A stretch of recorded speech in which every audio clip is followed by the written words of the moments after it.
రాష్ట్రం దేవాలయంగా భావించేటువంటి అసెంబ్లీ సాక్షిగా మా అధ్యక్షులు ఆంధ్రప్రదేశ్ రాష్ట్ర డిప్యూటీ సీఎం కొణిదెల పవన్ కళ్యాణ్ గారి పైన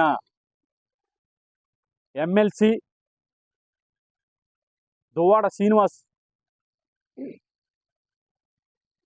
జనసేన పార్టీ అధ్యక్షులు పవన్ కళ్యాణ్ గారికి రాష్ట్ర ముఖ్యమంత్రి అయినటువంటి శ్రీ నారా చంద్రబాబు నాయుడు గారు 50 కోట్ల ప్యాకేజీ ప్రతి నెల ఇస్తున్నాడు.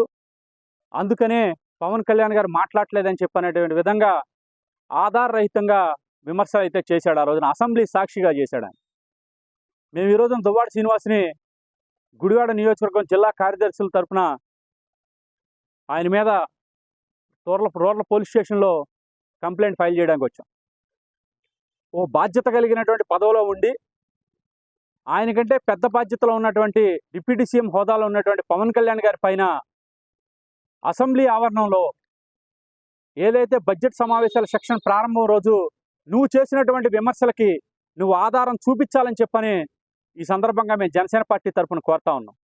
ఎందుకనంటే నువ్వు గడిచిన 4 మాసాలుగా నువ్వు సోషల్ మీడియా వేదికగా యూట్యూబర్లో కానీ సోషల్ మీడియాలో కానీ నువ్వు చేసినటువంటి ఈ యొక్క అరాచకాలు నీచమైన పనులు అన్నీ కాదు.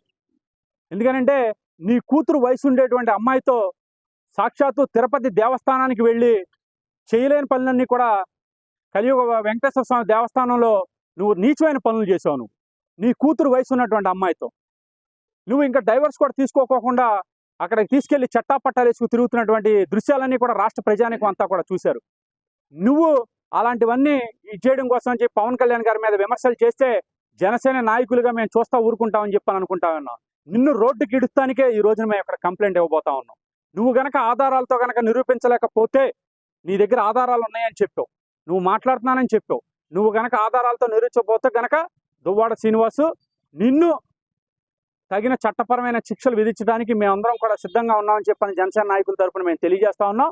అదేవిధంగా దువ్వాడ శ్రీనివాస్ మాట్లాడిన తర్వాత ఒక రాష్ట్ర ఉప ముఖ్యమంత్రి రాష్ట్ర ముఖ్యమంత్రి మీద నిందలేసి మాట్లాడిన తర్వాత రాష్ట్రానికి గతంలో ముఖ్యమంత్రి చేసి వైసీపీకి పార్టీకి అధ్యక్షుడిగా ఉన్నటువంటి జగన్మోహన్ రెడ్డి కూడా కనీసం మాట్లాడకపోవడం నిజంగా చాలా ఆశ్చర్యం గురి చేస్తూ ఉంది. ప్రజాస్వామ్య వ్యవస్థలో అతని మీద యాక్షన్ తీసుకోకపోవడం తీవ్రంగా మేము ఖండిస్తూ ఉన్నాం. తక్షణం ఎమ్మెల్సీగా దువ్వాడ శ్రీనివాస్ని రాజీనామా చేయాలి, పార్టీ నుంచి కూడా బహిష్కరించాలి. ఇప్పటికే అతను నీచమైన పనులు స్త్రీ సమాజం సభ్య సమాజంతో పాటు స్త్రీ సమాజం కూడా తలదించుకునే విధంగా అతను నీచమైన పనులన్నీ కూడా చేశాడు. అతన్ని తక్షణం సంఘ బహిష్కరణ కూడా చేయాలని చెప్పని కూడా మేము కోరుకుంటా ఉన్నాం. Thank you.